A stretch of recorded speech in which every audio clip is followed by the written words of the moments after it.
We knew this round was going to have the opportunity to shake things up. And every week as we go through it, we see this complete movement throughout the playoffs. There's some guys towards the front we probably didn't expect, and there's some guys in the back that we didn't expect. And you just saw the movement right there. I think going into this, Travis, if you would have told me Austin Cindric, Alex Bowman, and Daniel Suarez would all be in the top 5 going into the final round of this section of playoff races, we would have said, oh, you're crazy. But the races played out well for them. They did their job, and they've got themselves a nice little buffer going into Bristol. I was going to say, with almost a race buffer in points is what's impressive. You can score 60 winning and every stage, but 40 is what you get for the win. So some of these guys just about can fall out of the race and still have an okay day.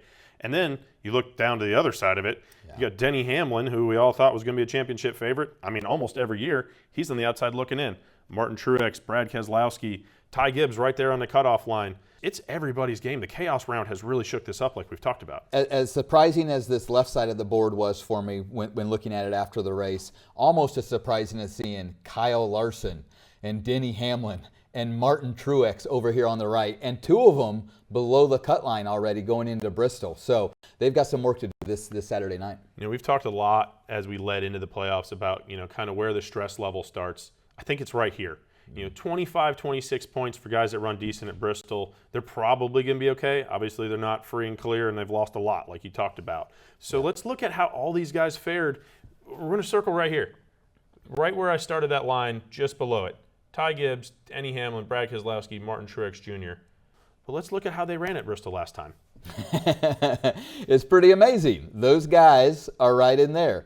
Martin Truex, always good at Bristol. Ty Gibbs ran well. Brad Keselowski, Denny Hamlin won the race. So these guys have a little more confidence sitting here today than they maybe would have if we were going to a different racetrack. They all took the tire fiasco we had in the spring and made it good for them and scored a ton of points. So I think this is a little bit unprecedented. You have 5 of the strongest cars pretty much on the outside looking in going into it.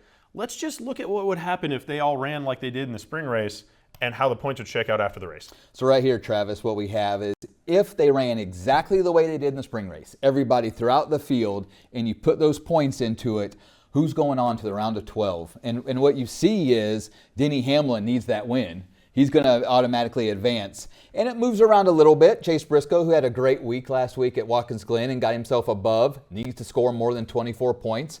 But Martin Truex, even with a good run and Denny winning the race, Martin Truex still would be on the outside looking in. So he needs to either win or score a ton of stage points and finish in the top 3 or 4. Yeah, you mentioned it. 44 points. That's a fantastic day. Every day at the racetrack. That's stage points and a great finish. And it's not going to be enough for him. So Truex has got a lot to do because there's so much strength around the cut line. And unfortunately, like you just said, Chase Briscoe, William Byron, these guys, they've done a decent job to be in a good spot. I think Byron had one of those tire issues in that race, and that's why he only scored 2. But if he has a day like that, he's going to be on the outside looking in. It's going to be a lot to look forward to.